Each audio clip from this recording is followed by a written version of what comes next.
We're joined by Denise Rada today.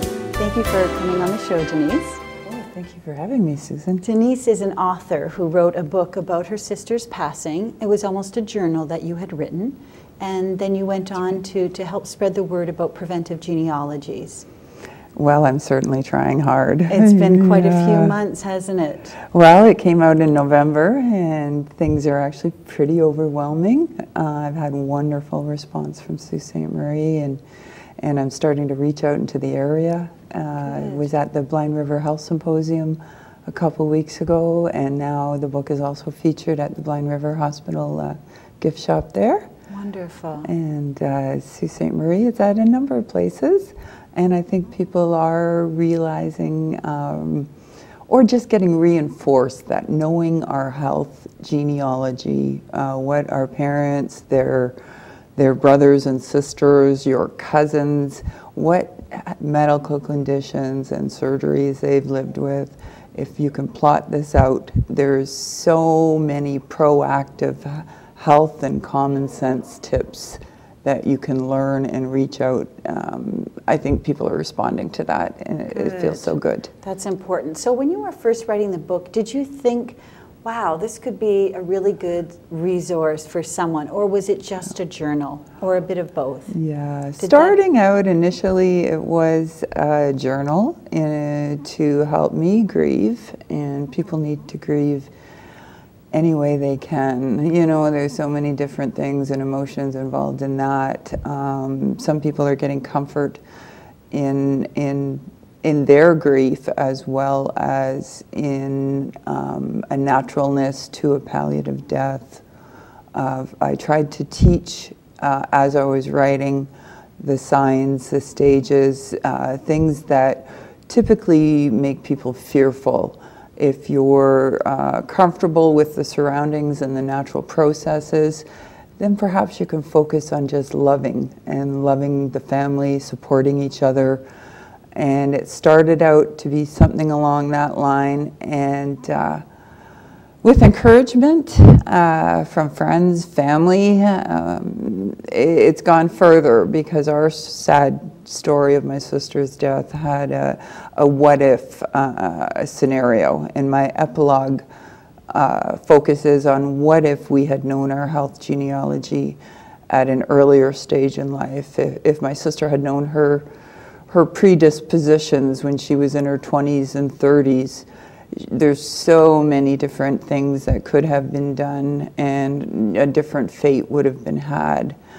I've had the benefit of that, and so while I'm genetically predisposed to the cancer that took my sister's life, I'm cancer-free, Susan, and I have to give back. That's great. So you were able to track a certain gene or something that said it's likely this percentage that this could evolve into a cancer because you had this predisposition, and you were able to take steps to prevent that. That's right. There's a genetic doctor who will come to Sault Ste. Marie Algoma Health Unit 4 times a year from London, and if you qualify with a strong enough genealogy, enough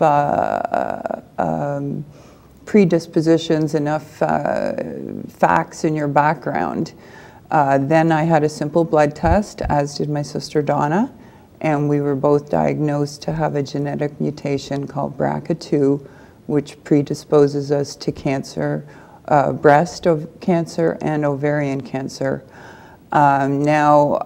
The average statistics, medical statistics, are actually a 60% chance of getting breast cancer.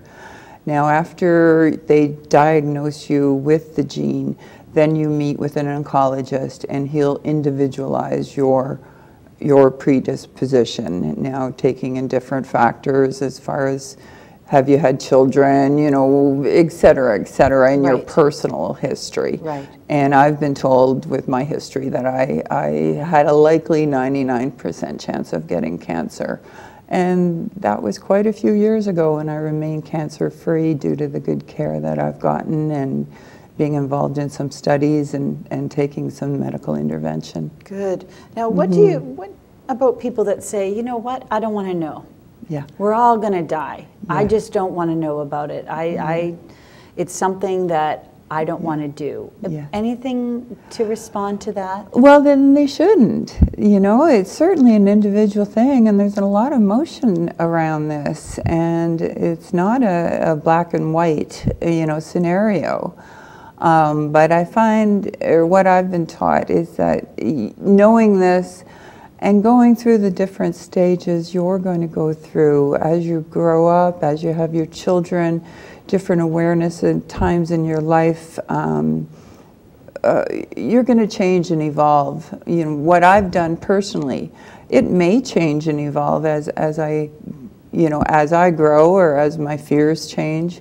You've got to do what's in your comfort zone. And as well, when you are diagnosed, there's not a black and white. There's not do this or else. It's we can do this, we can do that. Right. What's choices right for you at the time. That's good to know. know. You know, and then you'll keep informed with hopefully the latest medical, you know, knowledge, and go from there. Good. Well, we so thank you for being on the show and for all that you're giving to the Sioux Area Hospital's Cancer Care Fund, because it is making a difference. You've donated just over $1,300 so far, and it's really a great story, so thank you. Yeah, the $2 per book is being donated, and that donation will go on forever. Wonderful. So, well, good for you. Yeah, thank you very much. We've been talking to Denise Rada. She is author of the book Legacy for Donna, A Palliative Death Full of Blessings, a plea for preventative health genealogies.